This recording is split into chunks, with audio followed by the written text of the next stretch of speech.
Spoken English বা communicative English এবং অন্যদিকে ব্যাকরণ, এই দুটো বিষয়ই সমান গুরুত্বপূর্ণ। ইংরাজিতে যদি কথা বলতে না পারি এবং ব্যাকরণটা যদি প্রথম থেকে ভালো করে না শিখেছি, তাহলে এই দুটোই কিন্তু বড় সড়ো সমস্যা তৈরি করে দেয়। ইংরাজিতে কথা বলতেই হবে। We must speak in English, not only that our pronunciation should be correct also at the same time. আমাদের ইংরাজিতে কথা বলাটা চাই, সেটা ইন্টারভিউর ক্ষেত্রে হোক বা চাকরি পাওয়ার ক্ষেত্রে হোক, দুটো ক্ষেত্রেই ইংরাজিতে কথা বলাটা, যেমন ইংরাজি মাধ্যমে ছেলেমেয়েরা খুব সুন্দরভাবে ইংরাজিতে কথা বলতে পারে। আমরা ইংলিশ অনার্স করে নিয়েছি, আমরা ইংরাজিতে MA করে নিয়েছি, BEd করে নিয়েছি, ডিএড করে নিয়েছি, কিন্তু ইংরাজিতে কথা বলতে গিয়ে আমরা আটকে যাচ্ছি। এই সমস্যাটা একটা বড় সড়ো সমস্যা, এইটাকে সমাধান করতে হবে। এখন ইউটিউব ভিডিওস দেখে দেখে এই সমস্যাটা সমাধান করা যায় না, যতক্ষণ না আমরা এটাকে অভ্যাসে নিয়ে আসতে পারছি।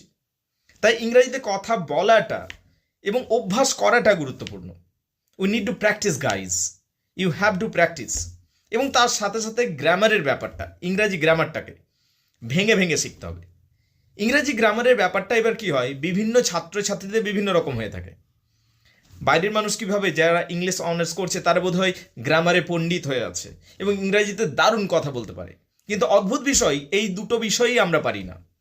ইংরাজিতে কথা বলার ব্যাপারেও আমরা খুব একটা বলতে গেলে দক্ষ নই, আর গ্রামারের ব্যাপারেও, ইংরাজি গ্রামারের ব্যাপারেও আমরা কিন্তু খানিকটা নড়বড়ে। তাই এই দুটো জায়গাকে যদি আমরা শক্তপোক্ত করতে পারি, we must focus the communicative skill and at the same time we must focus the grammatical areas. এই দুটো জায়গাকে যদি আমরা ঠিক করে নিতে পারি, তাহলে চাকরি পাওয়াটা অনেক সহজ হয়ে যাবে। তাই বলবো, যদি স্পোকেন ইংলিশ বা কমিউনিকেটিভ ইংলিশ এবং গ্রামারের দুর্বলতা রয়েছে, তাহলে আমাদের হোয়াটসঅ্যাপ গ্রুপে জুড়তে পারো। নাম্বার শেয়ার করলাম, you can join us guys. Thank you very much indeed.